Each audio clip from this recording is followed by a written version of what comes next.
Hello hi എല്ലാവർക്കും ലേണയുടെ പുതിയ വീഡിയോയിലേക്ക് സ്വാഗതം. ഞാൻ രിതു കൃഷ്ണ. നമ്മൾ നോക്കാൻ പോകുന്നത് marathon MCQ part 5 based on the topic electronic devices. Part 1 നമ്മൾ ഡിസ്കസ് ചെയ്തായിരുന്നു. 10 ക്വസ്റ്റ്യൻസ് ആയിട്ട് നമ്മൾ ഡിസ്കസ് ചെയ്തിട്ടുണ്ടായിരുന്നത്.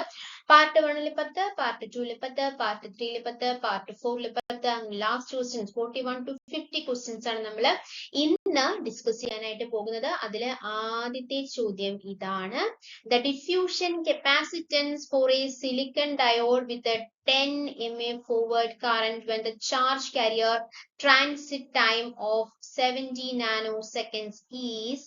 Options തന്നിട്ടുണ്ട്. Option A 1 NF, Option B 1 PF, Option C 1 microfarad അല്ലെ, Option D 1 F എന്നാണ് തന്നിട്ടുള്ളത്. ഏതാണ് റൈറ്റ് ആൻസർ?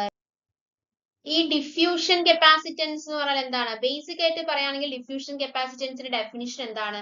ബേസിക് ആയിട്ട് പറയുകയാണെങ്കിൽ diffusion capacitance is the capacitance that happens due to the transport of charge carriers between two terminals of a device. For example, the diffusion of carriers from anode to cathode in forward bias diode or from emitter to base in a forward bias junction of a transistor എന്ന് വേണമെങ്കിലും diffusion കപ്പാസിറ്റൻസിനെ പറയാം. അത് നമ്മുടെ ഡയോഡിന്റെ കേസിലാകുമ്പോൾ diffusion capacitance in a diode refers to the capacitance that rises due to the accumulation of minority charge carriers ആണോ, majority charge carriers ആണോ? minority charge carriers ആണ് ട്ടോ.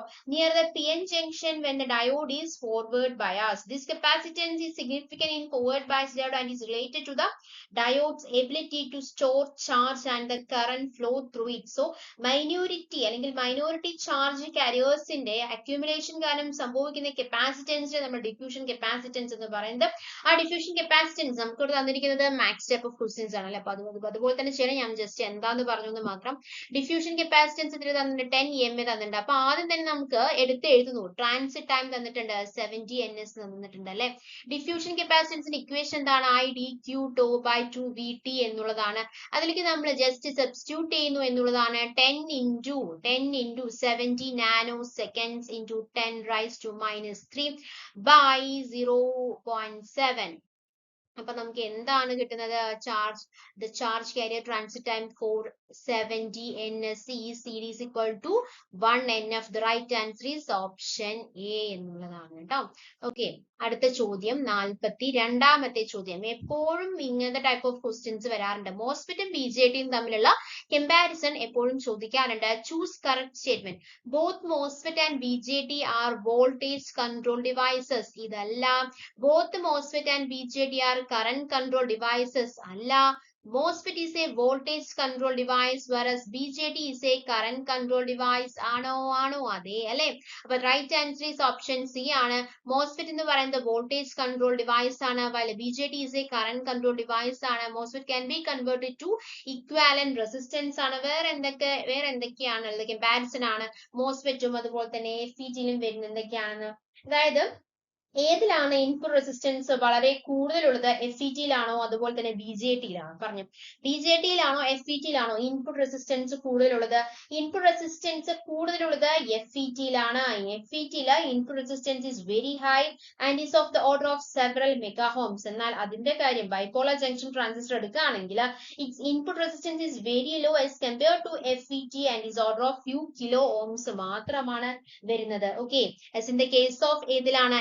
FET-യിൽ അല്ലെ. ഏതിലാണ് FET-യിലാണോ അതോ BJT-യിലാണോ നെഗറ്റീവ് ടെമ്പറേച്ചർ കോഎഫിഷ്യന്റ് വരുന്നത്? Negative temperature coefficient at high current levels ഏതിലാണ്? അത് FET-യിലാണ് വരുന്നത് അല്ലെ. FET-യിലാണ് നെഗറ്റീവ് ടെമ്പറേച്ചർ കോഎഫിഷ്യന്റ് വരുന്നത്. അതിന്റെ ഓപ്പോസിറ്റ് ആയിരിക്കും BJT-യിൽ വരിക പോസിറ്റീവ് ടെമ്പറേച്ചർ കോഎഫിഷ്യന്റ്. കറക്റ്റ് അല്ലേ? ഓക്കെ, അപ്പൊ നമുക്കിനി അടുത്ത ചോദ്യത്തിലേക്ക് കടക്കാം. 43ാമത്തെ ചോദ്യം. SI junction is at 100 degrees Celsius. Barrier potential at 25 degrees Celsius is 0.7 volt. The value of barrier potential at 100 degrees Celsius ആണ് ചോദിച്ചിരിക്കുന്നത്. അപ്പൊ വോൾട്ടേജ് at 100 degrees Celsius അല്ലെങ്കിൽ the value of barrier potential at 100 degrees Celsius അല്ലെ. അപ്പൊ barrier potential എന്ന് പറയുന്നത് ടെമ്പറേച്ചറിന് inversely proportional ആണ് അല്ലെ. അപ്പൊ T1 is equal to 100 degrees Celsius തന്നിട്ടുണ്ട്. അതിനെ കെൽവിനിലേക്ക് മാറ്റുമ്പോൾ 100 plus 273 373 കെൽവിൻ.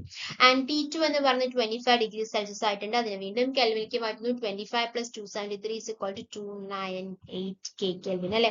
ഇനി നമ്മൾ സബ്സ്റ്റിറ്റ്യൂട്ട് ചെയ്യാണ് ചെയ്യുന്നത്. സബ്സ്റ്റിറ്റ്യൂട്ട് ചെയ്യുമ്പോൾ നമുക്ക് എത്ര കിട്ടും? 0.55 വോൾട്ട് എന്നുള്ളത് കിട്ടും. Right answer is option C ആണ് കേട്ടോ. ഓക്കെ, അടുത്ത ചോദ്യം 44ാമത്തെ ചോദ്യം. In a common emitter configuration for the maximum output voltage sink the collector of the BJT should be biased at എന്നാണ് ചോദിച്ചിരിക്കുന്നത്. ഏതാണ്? റൈറ്റ് ആൻസർ ഓപ്ഷൻ ഡി ആണ് കേട്ടോ. In a common emitter configuration for the maximum output voltage swing the collector of the BJT should be biased at 0.5 VCC എന്നുള്ളതാണ് പറയാനായിട്ടുള്ളത് കേട്ടോ. ഇനി 45ാമത്തെ ചോദ്യം. If for a silicon NPN transistor the base to base emitter voltage is 0.2 volt. Then the transistor is operating in the option A തന്നിട്ടുണ്ട്. എന്താ തന്നിരിക്കുന്നത്? Normal active mode, option B saturation mode, option C inverse active mode, option D cut off mode. ഒരു silicon NPN ട്രാൻസിസ്റ്ററിൽ base to base emitter voltage എന്ന് പറയുന്നത് 0.2 volt ആണെങ്കിലും transistor ഏതിലായിരിക്കും എന്നുള്ളതാണ്. അത് നോർമൽ ആക്റ്റീവ് മോഡ് തന്നെ ആയിരിക്കും അല്ലെ. VCB നമുക്ക് 0.2 വോൾട്ട് തന്നിട്ടുണ്ട്. അപ്പൊ VC is equal to VCB plus VB ആണ്. 0.2 ആണെങ്കിൽ ബാക്കി 1 ആവാൻ എത്രയാണ്? 0.7. So 0.2 plus 0.7 is equal to 0.9 volt is a VCE. And VCE എന്ന് പറയുന്നത് സാച്ചുറേഷൻ അല്ലെ. Saturation VC saturation is very much lesser than the VCE. അങ്ങനെയാണെങ്കിൽ അത് ആക്റ്റീവ് റീജിയൻ ആയിരിക്കും അല്ലെ. അപ്പൊ VCE saturation for silicon transistor എന്ന് പറയുന്നത് 0.3 വോൾട്ട് ആണ്. So the transistor operating in normal active region ആണ്. ഓക്കെ അല്ലേ. അടുത്ത ചോദ്യം 46ാമത്തെ ചോദ്യം. The DC current gain beta of BJT എന്ന് പറയുന്നത് 50 ആണ്. Assuming that the emitter junction efficiency is 0.995. The base transport factor is എത്രയാണെന്നാണ് ചോദ്യം. ഓപ്ഷൻ എ 0.980, 0.985, 0.990, 0.995 തന്നിട്ടുണ്ട്.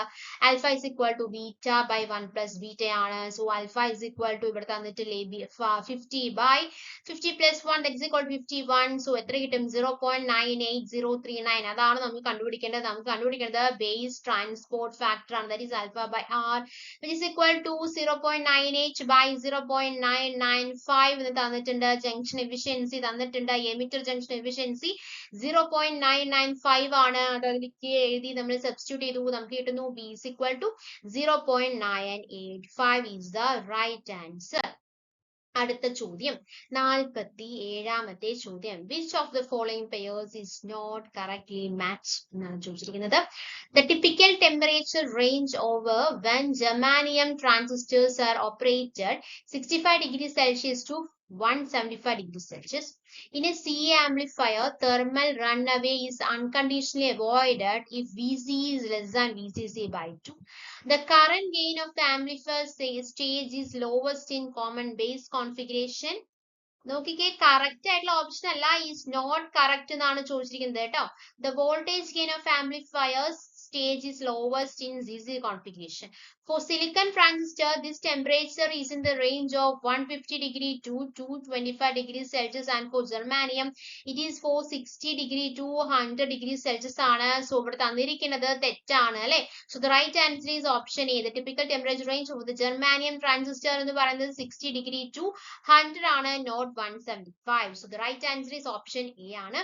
അതുപോലെ തന്നെ current gain of amplifier is low in common base configuration. അത് ശരിയാണ്. voltage gain of amplifier എന്ന് പറയുന്നതും is lowest ആണ് common collector configuration, and greater ആണ് ഇതില് common base configurationല് voltage gain എന്ന് പറയുന്നത് കൂടുതലാണെന്നുള്ള കാര്യവും ശ്രദ്ധിക്കുക കേട്ടോ. voltage gain of an amplifier is lowest in common collector configuration. അപ്പൊ ശ്രദ്ധിക്കുന്നത് ഇമ്പോർട്ടന്റ് ആണ്. സിലിക്കൺ ട്രാൻസിസ്റ്ററിൽ ടെമ്പറേച്ചർ എന്ന് പറയുന്നത് റേഞ്ച് എന്ന് പറയുന്നത് 150 ഡിഗ്രി ടു 225 ഡിഗ്രി സെൽഷ്യസ് ആണ്. And for germanium it is 60 degree to 100 degree Celsius ആണ്. കറന്റ് ഗെയിൻ ഓഫ് ആംപ്ലിഫയർ എന്ന് പറയുന്നത് കോമൺ ബേസ് കോൺഫിഗറേഷനിൽ കുറവായിരിക്കും. വോൾട്ടേജ് ഗെയിൻ ഓഫ് ആംപ്ലിഫയർ എന്ന് പറയുന്നത് കോമൺ കളക്ടർ കോൺഫിഗറേഷനിൽ കുറവായിരിക്കും. എന്നാൽ വോൾട്ടേജ് ഗെയിൻ കോമൺ ബേസിൽ കൂടുതൽ ആയിരിക്കും. ഓക്കെ, അടുത്ത ചോദ്യം 48ാമത്തെ ചോദ്യമാണ്. The MOSFET switch in its own state may be considered equivalent to അപ്പോൾ MOSFET switch in on state may be considered equivalent to in the on state MOSFET channel conducts current. The resistance between the drain and the source is very small. അതുകൊണ്ട് തന്നെ the right answer is option A, resistor ആയിട്ടാണ് അല്ലേ. എന്താണ് explanation നോക്കാം. In the on state the MOSFET channel conducts current and the resistance between the drain and the source is very small. This resistance is sometimes referred to as the on resistance. The MOSFET in this state behaves similarly to a resistor with a low value of resistance, allowing current to flow easily when the MOSFET is fully turned on. Okay. MOSFET ഈ സ്റ്റേറ്റിൽ ഒരു resistor ആയിട്ടായിരിക്കും act ചെയ്യുക, ഒരു low value of resistor and allowing current to flow easily when the MOSFET is fully turned on. And അടുത്ത ചോദ്യം 49ാമത്തെ ചോദ്യമാണ്. The effective channel length of a MOSFET in a saturation decreases with increasing. Effective channel length അതിലെ MOSFETലെ effective channel length കുറയുമ്പോൾ, saturation level അത് കുറയുമ്പോൾ ഏതിനാണ് കൂടുതൽ സംഭവിക്കുന്നത്? അപ്പോൾ ഏതിനാണ് ഇൻവേഴ്സ്ലി പ്രൊപ്പോർഷണൽ നോക്കിയാൽ മതി. അത് ഏതിനാണ്? ഗേറ്റ് വോൾട്ടേജിനാണോ? അല്ല. ഡ്രെയിൻ വോൾട്ടേജിനാണോ? അതെ. സോഴ്സ് വോൾട്ടേജിനാണോ? അല്ല. ബോഡി വോൾട്ടേജിനാണോ? അല്ല. The right answer is option B, drain voltage. Increase in drain voltage decrease the channel length. When VGS എന്ന് പറയുമ്പോൾ 0 ആണെങ്കിൽ and VDS is greater than 0, then ID value depend ചെയ്യുന്നത് ഏതൊക്കെ ഫാക്ടേഴ്സിനെയാണ്? നമ്പർ ഓഫ് മെജോറിറ്റി കാരിയേഴ്സിനെ depend ചെയ്യുന്നുണ്ട്, length of the channel depend ചെയ്യുന്നു, size of channel in drain side, drain to source voltage. Because of that ID എന്ന് പറയുന്നത് VDS by R which is equal to A VDS by VL. So the increase in drain voltage decrease the channel length in saturation. Increase in drain voltage കൂടുമ്പോൾ അല്ലെങ്കിൽ drain voltage കൂടുമ്പോൾ channel ലെങ്ത്തിൽ എന്താണ് സംഭവിക്കുന്നത്? Channel length കുറയുകയാണ് ചെയ്യുന്നത്. So saturation mode is VDS is greater than VGS minus VTH and VGS is greater than VTH. So increase in drain voltage decreases the channel length. When VGS is equal to 0 and VDS is greater than 0, then ID value depend at ഏതിലേക്ക് depend ചെയ്യുന്നത്? Number of majority carriers, length of the channel, size of the channel in drain side, drain to source voltage. Okay. അടുത്ത ചോദ്യം 50ാമത്തെ ചോദ്യമാണ്. The lower turn of time of MOSFET is compared to BJT is due to lower turn of time of MOSFET as compared to BJT is due to എന്നാണ് ചോദിച്ചിരിക്കുന്നത്. Positive temperature coefficient, option B absence of minority carriers, option C on state resistance, option D input impedance. അപ്പം ഏതാണ് right answer? Option A ആണോ? അല്ല, option B ആണ്, absence of minority carriers ആണ്. The lower turn of time of MOSFET is compared to BJT is due to the absence of minority carriers. The lower turn of time of MOSFET is compared to BJT is due to the absence of minority carriers. കാര്യം എന്താണ്? We know that BJT എന്ന് പറയുന്നത് ഒരു bipolar devices ആണ്, എന്നാൽ MOSFET എന്ന് പറയുന്നത് എന്താണ്? ഒരു യൂണിപോളാർ ഡിവൈസസ് ആണ് അല്ലെ. The current flow in BJT by minority and majority carriers. BJTയിൽ എന്താണ്? എന്തുകൊണ്ടാണ് ബൈപോളാർ ഡിവൈസ് യൂണിപോളാർ ഡിവൈസസ് എന്നൊക്കെ പറയാനുള്ള കാരണം എന്താണ്? BJTയിൽ കറന്റ് ഫ്ലോ നടക്കുന്നത് രണ്ട്, അതായത് മെജോറിറ്റി കാരിയേഴ്സ് വഴിയും അതുപോലെ തന്നെ മൈനോറിറ്റി കാരിയേഴ്സും. മെജോറിറ്റി കാരിയേഴ്സ് കാരണം അതുപോലെ തന്നെ മൈനോറിറ്റി കാരിയേഴ്സ് കാരണമാണ് ബൈപോളാർ ഡിവൈസസ് അല്ലെങ്കിൽ BJTയിൽ കറന്റ് ഫ്ലോ നടക്കുന്നത്. എന്നാൽ യൂണിപോളാർ ഡിവൈസസ് പറഞ്ഞാൽ മോസ്ഫെറ്റില് ഒരൊറ്റ കാരിയേഴ്സ്, അതായത് മെജോറിറ്റി കാരിയേഴ്സ് കൊണ്ട് മാത്രമാണ് മോസ്ഫെറ്റില് കറന്റ് ഫ്ലോ നടക്കുന്നത്. Hence turn of time will be less in MOSFET as compared to BJT. അതുകൊണ്ട് ടേൺ ഓഫ് ടൈം എന്ന് പറയുന്നത് മോസ്ഫെറ്റിൽ എന്തായിരിക്കും? കുറവായിരിക്കും അല്ലെ, കമ്പയർഡ് ടു BJT. കാര്യം എന്താണ്? BJT എന്ന് പറയുന്നത് ഒരു ബൈപോളാർ ഡിവൈസ് ആണ്, പക്ഷെ മോസ്ഫെറ്റ് എന്ന് പറയുന്നത് ഒരു യൂണിപോളാർ ഡിവൈസ് ആണ്. അതുകൊണ്ട് തന്നെ അതിന്റെ ടേൺ ഓഫ് ടൈം എന്ന് പറയുന്നത് ഏതിനായിരിക്കും കൂടുതൽ? BJTക്കായിരിക്കും കൂടുതൽ. കാര്യം എന്താണ്? അതിൽ മൈനോറിറ്റി കാരിയേഴ്സും ഉണ്ട്, മെജോറിറ്റി കാരിയേഴ്സും ഉണ്ട്. ഈ മൈനോറിറ്റി കാരിയേഴ്സിന്റെയും മെജോറിറ്റി കാരിയേഴ്സിന്റെയും ബേസിസിലാണ് അവിടെ കറന്റ് ഫ്ലോ നടക്കുന്നത്. അതുകൊണ്ട് തന്നെയാണ് ഏതിനെ BJT ഒരു ബൈപോളാർ ഡിവൈസസ് എന്ന് വിളിക്കാനുള്ള കാരണം മോസ്ഫെറ്റിൽ എന്താണ് ടേൺ ഓഫ് ടൈം എന്ന് പറയുന്നത് കുറവാണ്. കാരണം എന്താണ് റിപ്പീറ്റ് ചെയ്ത് പറയുന്നത് അത്രയും വളരെ ഇമ്പോർട്ടന്റ് ആണ്. ഈ മോസ്ഫെറ്റും BJT നോക്കിക്കേ, കമ്പാരിസൺ വന്നിരിക്കുന്നത് രണ്ടാമത്തെ ചോദ്യമാണ് അല്ലെ, രണ്ടാമത്തെ ചോദ്യമാണ്. ഒരേ ഒരു MCQല് രണ്ടാമത്തെ വർഷം വീണ്ടും BJTന്റെയും അതുപോലെ തന്നെ മോസ്ഫെറ്റിനെ കുറിച്ചും കമ്പയർ ചെയ്തിട്ടുള്ള ക്വസ്റ്റ്യൻ വന്നിരിക്കുകയാണ്. അത് യൂണിപോളാർ ആണോ, ബൈപോളാർ ആണോ, വോൾട്ടേജ് കൺട്രോൾ ഡിവൈസ് ആണോ, അതുപോലെ തന്നെ കറന്റ് കൺട്രോൾ ഡിവൈസ് ആണോ തുടങ്ങിയിട്ട് എപ്പോഴും ഡിഫോൾട്ട് ആയിട്ട് ചോദ്യങ്ങൾ വരാറുണ്ട്. അതുകൊണ്ടാണ് പറയുന്നത്. ഇപ്പൊ നമ്മുടെ ചോദ്യം എന്ന് പറയുന്നത് lower turn of time of MOSFET as compared to BJT is due to the absence of minority carriers ആണ്. കാര്യം മോസ്ഫെറ്റ് എന്ന് പറയുന്നത് എന്താണ്, ഒരു യൂണിപോളാർ ഡിവൈസ് ആണ്. യൂണിപോളാർ ഡിവൈസസ് എന്ന് പറയുമ്പോൾ ഒരു കാരിയേഴ്സ് മാത്രമേ ഉണ്ടാവുള്ളൂ, മെജോറിറ്റി കാരിയേഴ്സ് മാത്രമാണ് ഉണ്ടാവുകയുള്ളൂ. ഓക്കെ, അപ്പൊ നമ്മൾ മാരത്തോൺ MCQ നമ്മൾ ഡിസ്കസ് ചെയ്തെടുത്ത കാര്യങ്ങളെല്ലാം നിങ്ങൾക്ക് വളരെ ഉപകാരപ്പെട്ടു എന്ന് പ്രതീക്ഷിക്കുന്നു. അങ്ങനെ ഉപകാരപ്പെട്ടിട്ടുണ്ടെങ്കിൽ നമ്മൾ ലേൺ എന്നുള്ള ചാനൽ സബ്സ്ക്രൈബ് ചെയ്യുക, സപ്പോർട്ട് ചെയ്യുക. Thank you, thanks for your time, by.